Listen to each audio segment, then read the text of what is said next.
Mission Walk, India's #1 most advanced rehabilitation and physical therapy center, Manikonda, Alkapur Road.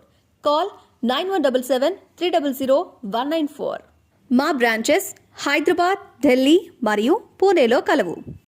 ఏంటి ముద్రగడ పద్మనాభం గారికి పవన్ కళ్యాణ్ గారికి ఏమైనా పొలంగట్ట దగ్గర ఏమైనా తగాదాలు ఉన్నాయి సార్? అసలు పవన్ కళ్యాణ్ గారిని ఓడించకపోతే అసలు నా పేరు మార్చుకుంటా పద్మనాభ రెడ్డి అని పెట్టుకుంటా అని చెప్పి ముద్రగడ పద్మనాభం గారు చేస్తున్నటువంటి భీషణ ప్రతిజ్ఞలని మనం చూస్తున్నాం. అసలు 2 రోజులుగా వారు పెడుతున్నటువంటి ప్రెస్ మీట్లు కావచ్చు, సంధిస్తున్నటువంటి లేఖాస్త్రాలు కావచ్చు, పదప్రయోగాలు కావచ్చు, అసలు ఏంటి వీళ్ళిద్దరికి అసలు ఎక్కడ తేడా వచ్చింది? అసలు ఏం జరిగింది? దీన్ని మీరు ఎట్లా విశ్లేషిస్తారు? పవన్ కళ్యాణ్ అనే కాదు, ముద్రగడ పద్మనాభం గారితో ఈ ప్రపంచంలో ఎవరికైనా స్నేహం ఎందుకు కుదురుద్దో, తగద ఎందుకు వస్తుందో పద్మనాభం గారు కూడా తెలీదు. ఈ కాపు ఉద్యమం అని ఆయన తిరిగే రోజుల్లో ఆయన ఏదో పాదయాత్ర ఏదో చేయడానికి గవర్నమెంట్ పర్మిషన్ ఇవ్వాల. అప్పుడు తెలుగుదేశం గవర్నమెంట్ పర్మిషన్ ఇవ్వాల. చినరాజప్ప హోంమంత్రి ఆయన ఏమన్నాడంటే, మీరు కలెక్టర్కి ఒక లెటర్ పెట్టుకోండి, పర్మిషన్ ఇచ్చే విషయం పరిశీలిస్తాం, మీ పాదయాత్రను అడ్డం పెట్టే ఉద్దేశం మా ప్రభుత్వానికి లేదని. పద్మనాభం గారు ఏమన్నారంటే, నేను అప్లికేషన్ పెట్టను, పర్మిషన్ ఇవ్వాల్సిందే అన్నాడు. రాజప్ప గారు, అమ్మయ్య బతికానరా బాబు, ఈయన ఎక్కడ కలెక్టర్కి అప్లికేషన్ ఇస్తాడో, పర్మిషన్ ఇవ్వాల్సి వస్తుందేమో నేను చాలా టెన్షన్ పడ్డాను. ఇప్పుడు దేవుడు చెప్పినా కూడా ఇక పర్మిషన్ కోసం లెటర్ పెట్టడు, ఐఆమ్ హ్యాపీ అన్నాడు నిమ్మకాయల రాజప్ప గారు. అట్లా పద్మనాభం గారికి అసలు ఎవరితో అయినా తగదా వస్తుంది కదా, దాంట్లో ఏమీ సందేహం లేదు. ప్రస్తుతం పవన్ కళ్యాణ్తో వచ్చింది. పవన్ కళ్యాణ్ ఈయన ఒక ఊరోళ్ళు కాదు, క్లాస్మేట్స్ కాదు, పక్క ఇళ్ళోళ్ళు కాదు, ఒకే వృత్తిపరమైన వ్యాపకంలో ఉన్నవాళ్ళు కాదు, ఒకే వయసు ఉన్నవాళ్ళు కూడా కాదు, ఇంకా గట్టిగా చెప్పాలంటే ఒకళ్ళ ముఖం ఒకళ్ళకి తెలిసిన వాళ్ళు కూడా కాదు. బై మిస్టేక్ గ్రహపాటు కొద్దీ ఇద్దరు ఒక కులం. ఆయనకి తగాదా రావడానికి అదే కారణం, అంతే, వేరే కారణం ఏమి కనపడదు. పద్మనాభం గారు పొద్దుపూట ఎవరితో స్నేహంగా మాట్లాడితే సాయంకాలం వాళ్ళని గెటౌట్ అని తలుపులు వేసేస్తాడు. నాకు 1986 నుంచి పద్మనాభం గారు తెలుసు. అంటే అయ్యో ఒక 14 ఏళ్ళు, అయ్యో ఒక 25 ఏళ్ళు, 39-40 ఏళ్ళగా పద్మనాభం గారు నాకు తెలుసు. ఆయనతో ఎవరు కూడా సఖ్యతగా మేము ఆల్ త్రూ ది లైఫ్ ఉన్నామని చెప్పలేరు. ఆయన వెనకాల ఆకుల రామకృష్ణని, ఆరేటి ప్రకాష్ భీమవరం, యేసుదాసు అని చెప్పి కాకినాడ, ఆయన కాపు ఉద్యమంలోకి తీసుకొచ్చి కాపు ఉద్యమానికి మహాపకారం చేసిన యేసుదాసు, నల్లా విష్ణు గారు. ఆయన అమలాపురంలో ఉన్నవాడు అమలాపురంలో ఉండొచ్చు కదా, కిర్లంపూడి వచ్చి పద్మనాభం గారి వెనకాల చేరటం. వీళ్ళందరూ కూడా కాపు ఉద్యమానికి ద్రోహం చేసిన వాళ్ళే. పద్మనాభం గారిని తీసుకొచ్చి ఆయనకి ఒకరితో పని లేదు, తన స్వలాభం ఎక్కడ వర్కౌట్ అయితే అక్కడ ఉండిపోతాడు. ఇప్పుడు ఆయన వైసీపీలో ఉన్నారు. పవన్ కళ్యాణ్ గారి మీద ఆయనకి ఎందుకు తగదా అని నేను అనుకుంటున్నానంటే, పవన్ కళ్యాణ్ గారు నీ ఇంటికి వచ్చి నీతో మాట్లాడతాను అని ఆ తాడేపల్లిగూడెం శ్రీనివాస్ గారితో కబురు పెట్టారు అనేది ఒక ప్రచారం. So he expected Pavan Kalyan గారు ఇంటికి వస్తారు అని. ఇది వైసీపీలో చేరడానికి ముందు తెలుగుదేశంలో చేరడానికి కూడా ఒక ప్రయత్నం చేశారు. ఇది అంత జరిగిన తర్వాత కూడా మరి లేకపోతే ఆయన తెలుగుదేశంతో టైఅప్ ఉన్న పవన్ కళ్యాణ్ గారు ఇంటికి వస్తాను అంటే నా ఇంటికి రావాల్సిన పని లేదు, నువ్వు తెలుగుదేశంతో ఉన్నావని చెప్పాలిగా, సంసిద్ధత వ్యక్తపరిచినట్టే కదా. ఇప్పుడు మీ ఇంటికి వస్తాను అని పవన్ కళ్యాణ్ గారు కబురు పెట్టారు అని అనుకుందాం. నువ్వు నా ఇంటికి రావాల్సిన పని లేదు, నువ్వు తెలుగుదేశంతో ఉన్నావు, చంద్రబాబు నాయుడు చెప్పులు మోస్తున్నావు, అందుకని నీకు నాకు పడదయ్యా, నువ్వు రాబాకని కబురు పెట్టాలిగా. మరి పెట్టినట్టు ఏ పత్రికల్లోనూ ఏ మీడియాలోనూ రాలేదు. పవన్ కళ్యాణ్ గారు సరే అయోధ్య రామాలయం సందర్శనకి వెళ్ళొచ్చు, తర్వాత ఈక్వేషన్స్ మారో లేకపోతే తన అభిప్రాయాన్ని మార్చుకునో మీ ఇంటికి రాలేదు. ఓకే, అది తప్పు పట్టాల్సినంత ప్రెస్టేజ్గా ఫీల్ అవ్వాల్సినంత పరిస్థితి ఉంది. ఆయన రాలేకపోతే నువ్వు వెళ్ళొచ్చుగా. ఒకటి, జగన్ గారు ఉన్నారు.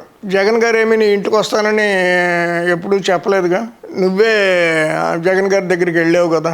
వెళ్ళటంలో కూడా ఒక భారీ ఊరేగింపుతో కొన్ని 100,000 మందితో 100 కారులతో వెళ్దామనే బిల్డప్ ఇచ్చావు కదా. జన సమీకరణతో బయలుదేరుతున్నట్టే చెప్పారు. ఇన్ని గంటలకు బయలుదేరుతున్నాను, ఏ ఊరికి ఆ ఊరు జాయిన్ అవ్వండి, ఎవరు ఉప్మా వాళ్ళే తెచ్చుకోండి, ఎవరు పెట్రోల్ మంచినీళ్ళు వాళ్ళే కొట్టించుకోండి అని కూడా చెప్పారు కదా. నేను అంత శక్తివంతుడు కాదు, నేను మీ అందరిని మేపలేను అని చెప్పారు కదా.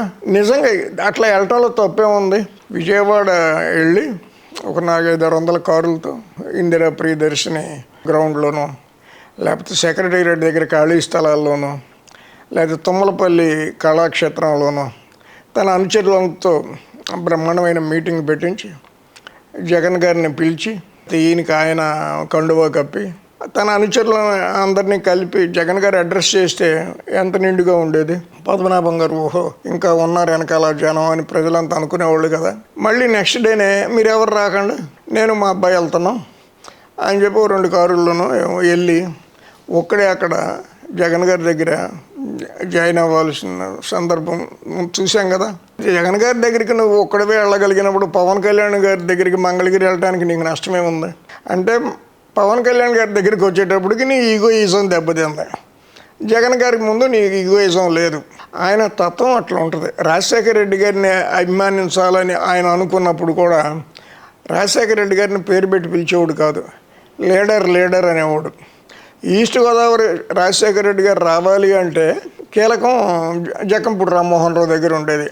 జక్కంపూడి రామ్మోహన్ రావు రాజశేఖర రెడ్డి గారి program minute to minute program Jakkampudi Rammohan Rao కానీ ఉండవల్లి అరుణ్ కుమార్ గారు కానీ డిసైడ్ చేసేవాళ్ళు. ఇన్ని గంటలకి వీళ్ళింటికి వెళ్ళాలి, ఇక్కడ అల్పాహారం తీసుకోవాలి, వీళ్ళింటికి ఈ ఊరు వెళ్ళాలి, అక్కడ లంచ్ చేయాలి, ఇక్కడ 1 గంట విశ్రమించాలి. మొత్తం ప్లానింగ్ అంతా జక్కంపూడి అండ్ ఉండవల్లి చూసేవాళ్ళు. రాజశేఖర రెడ్డి గారికి ఈయన బ్రేక్ఫాస్ట్ లంచ్ ఏదో ఇద్దామని అనుకున్నప్పుడు he was in continuous touch with Jakkampudi Rammohan Rao. Rammohan రావుకి ఇష్టం లేదు, ఏది రాజశేఖర రెడ్డి గారు కెర్లంపూడి వెళ్ళటం ఆయనకి ఇష్టం లేదు, ఈయన క్యాష్ చేసుకుంటాడని పద్మనాభం గారు. అయినా కూడా రాజశేఖర రెడ్డి గారు వెళ్దాంలే వచ్చి కలిసాడు కదా అని. అప్పుడు ఆయన్ని కూడా ఏమండి అనో ఏదో పిలిచేవాడు కాదు, లీడర్ గారు అని పిలిచేవాడు. గౌరవించటంలో విపరీతంగా గౌరవిస్తాడు, ద్వేషించటంలో విపరీతంగా ద్వేషిస్తాడు, అలిగితే విపరీతంగా అలుగుతాడు, పోగొడితే విపరీతంగా పోగొడతారు. అన్నీ కూడా ఎక్స్ట్రీమ్స్ అన్నమాట ఈయన దగ్గర. ఇప్పుడేంటి, అవతల ఈయనకి ఆర్థికంగా సాయం చేసిన దూరంపూడి చంద్రశేఖర్ రెడ్డి గారు ఉన్నారు. ఆయన నాకు మంచి మిత్రుడు, వాళ్ళ నాన్నగారు కూడా నాకు మిత్రుడు. దూరంపూడి భాస్కర్ రెడ్డి గారు 200% పెద్ద మనిషి.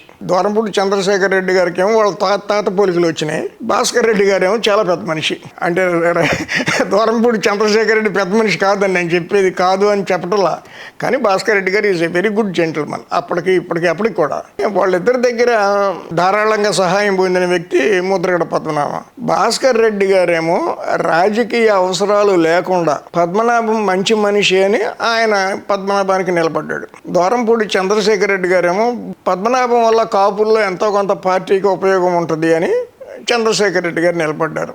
సరే, ఏదైనప్పటికి కూడా ఇవాళ మీరు చూడండి, ఆయన ఇప్పుడు భర్తృహరి సుభాషితాల్లో ఒకటి ఉంది, ఆకాశము నుండి శివుని శిరంబు నుండి అట్లా పడతా గంగాదేవి పాతాళంలోకి వెళ్ళిపోయింది.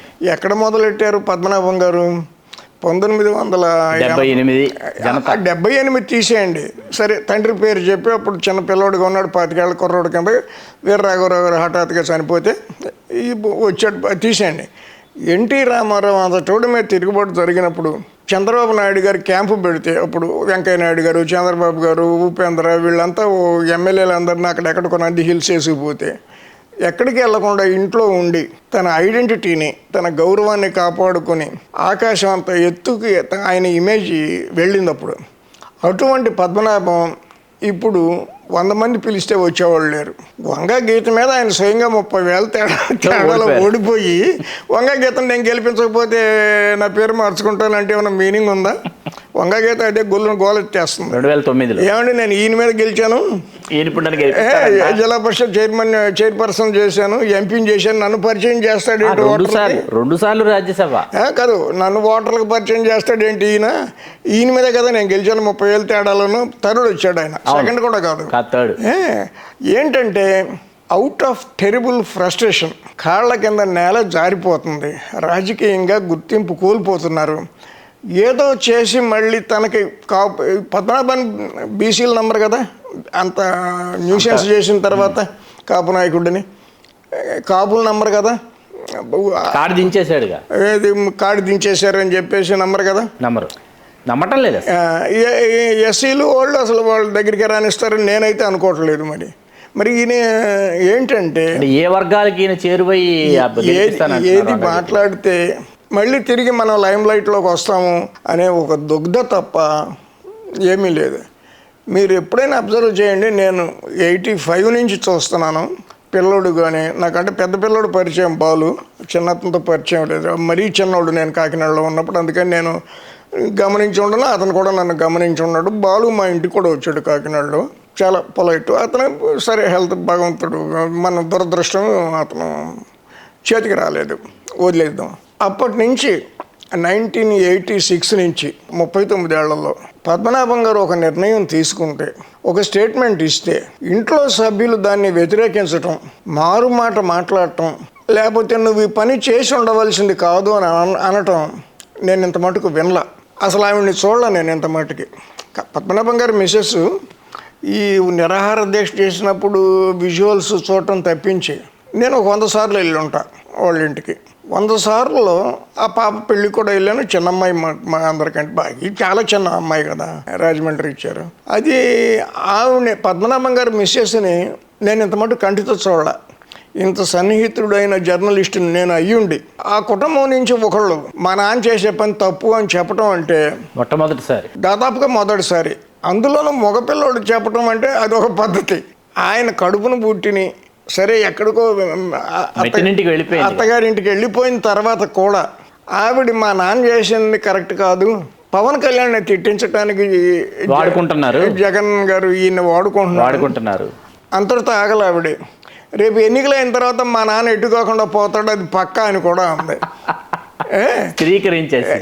అసలు చక్కగా అరటిపండు ఒలిచినట్టుగా ఒలిచి చేతిలో పెట్టింది పద్మనాభం గారి భవిష్యత్తుని. ఒక రకంగా అయితే నాకు చాలా ఆనందం వేసింది. ఆ పాప నన్ను గుర్తుపట్టలేదు అనుకోండి, నేను గుర్తుపట్టగలను కదా, చాలా చిన్న అమ్మాయి కదా. సరే కొడుకు తెలుసు, కొడుకు ఎప్పుడు అనలేదు, 2 కొడుకులు అనలేదు. ఆవిడ అసలు బయట ప్రపంచానికి ఆవిడ తెలియరు ఒక మాటలో చెప్పాలంటే. బాగా దగ్గరుండ సన్నిహిత బంధువులకి, ఇంట్లో పని వాళ్ళకి ఏమన్నా ఆవిడ తెలుసు, కానీ ఇక మిగిలిన వాళ్ళు ఎవరికి తెలుసు అని నేను అనుకోను, ఎంతమంది పరిచయస్తులు ఉన్నా కూడా. పద్మనాభం గారి స్థాయి ఎక్కడి నుంచి ఎక్కడికి వచ్చింది అనడానికి ఉదాహరణ కూతురు ఇచ్చిన స్టేట్మెంట్. ఆకాశంలో నుంచి అధపాతాళంలోకి జారిపోయింది. ఆకాశంలోంచి పాతాళంలోకి జారిపోయిన గంగానది పరిస్థితి ఏంటి? మురికి, కుళ్ళు, శవాలు, ఫ్యాక్టరీల నుంచి వచ్చే ఎఫ్లూయెంట్ కాలుష్యం ఎట్లా ఉందో పద్మనాభం గారి పరిస్థితి అక్కడి నుంచి బయలుదేరి ఇక్కడికి వచ్చింది. కొత్తగా చెప్పాల్సింది ఏం లేదు. నేను మొన్న ఒక వీడియోలో ఎప్పుడో చెప్పాను, పద్మనాభం గారి వల్ల కాపులకు ఉపయోగం లేదు, కాపుల వల్ల పద్మనాభం గారికి ఉపయోగం లేదు, పద్మనాభం గారి వల్ల వైసీపీకి ఉపయోగం లేదు, వైసీపీ వల్ల పద్మనాభం గారికి ఉపయోగం లేదు. పద్మనాభం గారి వల్ల ఎవరికన్నా ఉపయోగం ఉందంటే పద్మనాభం గారికి. ఆయన రాజకీయం కూడా ఇప్పుడు ఉపయోగపడద్దని నేనైతే అనుకోవటం లేదు. ఇవన్నీ విన్న తర్వాత మా అమ్మ మా చిన్నతనంలో మాట చెప్పేది, అడవిలో ఏనుగట తన నెత్తిన తను రాళ్ళు వేసుకునేదంట, తొండంతో వేసుకుని నా నెత్తిన ఎవరో రాళ్ళు వేస్తున్నారు అనేదంట. అలా ఉంది ఇప్పుడు మీరు చెప్పిన పద్మనాభం గారి పరిస్థితి. నాకు ఆయన అంటే అభిమానం, కోపం, ప్రేమ, చిరాకు అన్నీ మిక్సీలో అసలు అన్నీ కలిపి రంగరిస్తే ఒక కొత్త రకమైన పదార్థం వస్తుంది. అది నేను చెప్పాలంటే ఆయన ప్రశాంతంగా గౌరవంగా ఇంట్లో కూర్చుంటే అదేరా ముద్రగడ పద్మనాభం గారి ఇల్లు అని చెప్పి రోడ్డు వెళ్ళేవాళ్ళన్నా కనీసం చెప్పుకుంటారు. ఇప్పుడు అదేరా పద్మనాభం ఇల్లు రాయి అనే పరిస్థితి తెచ్చుకున్నారు ఆయన. మన అందరికీ అవగాహన కలగాల్సిన అవసరం ఏంటంటే, ముద్రగడ పద్మనాభం గారి వల్ల పవన్ కళ్యాణ్ ఓడిపోవడం, లేదా ముద్రగడ పద్మనాభం గారి ప్రభావం ఏమి పవన్ కళ్యాణ్ గెలుపులో ఉండదు. పవన్ కళ్యాణ్ ఓడిపోతే ఓడిపోవచ్చు, ఆయన ఏం ఓడిపోవటానికి వీలు లేనంత పెద్ద ఇదేం కాదు కదా. గతంలో కూడా ఓడిపోయారు కదా, భీమవరంలో ఓడిపోయారు, గాజువాకలో ఓడిపోయారు. అందువల్ల ఓడిపోతే ఓడిపోవచ్చు కూడా. కానీ ఓడిపోతే దాని అర్థం పద్మనాభం గారు ఓడించారని కాదు. జగన్ గారి ఎలక్షనీరింగ్ టెక్నిక్స్, దూరంపూడి భాస్కర్ రెడ్డి గారి ఓవరాల్ వనరుల సమీకరణ, పంపిణీ, ఇతర ఎన్నికల ప్రచారంలో వైసీపీ వాళ్ళు చేపట్టే చర్యల వల్ల ఆయన ఓడిపోతే ఓడిపోవచ్చు. అంతే తప్ప ముద్రగడ పద్మనాభం గారు వల్ల గెలిచారు, ముద్రగడ పద్మనాభం గారి వల్ల ఓడిపోయారు అనేది కరెక్ట్ కాదు. ఆయన వల్ల ఒక పవన్ కళ్యాణ్ గారికి వచ్చే ఓట్లు ఒక 1000 ఓట్లు వెనక్కి తగ్గవు, లేదంటే ఆయనకు ఇంకొక ఓటు అదనంగా కూడా కలవదు. పద్మనాభం గారు ఇదే పద్మనాభం గారు, అది ఏకో నారాయణ. ఆయన మాట మీద గౌరవంతో ఓట్లు వేసేవాళ్ళు లేరు, ఓట్లు వేయకుండా ఉండేవాళ్ళు కూడా లేరు. అది విషయం. Thank you sir, thank you viewers. Please do subscribe to Telugu Rajyam channel. Please do subscribe to Telugu Rajyam channel. Please do subscribe to Telugu Rajyam channel. Hi అండి, నేను మీ ఆర్పీని, నెల్లూరు పెద్దారెడ్డి చేపల పులుసు ఓనర్ని. మీరు తెలుగు రాజ్యం అనే ఈ యూట్యూబ్ ఛానల్ సబ్స్క్రైబ్ చేసుకుని మంచి మంచి వీడియోలతో వస్తారు. Thank you so much. Hi people, I'm Sonakshi Verma and you please watch Telugu Rajyam and please subscribe to the channel.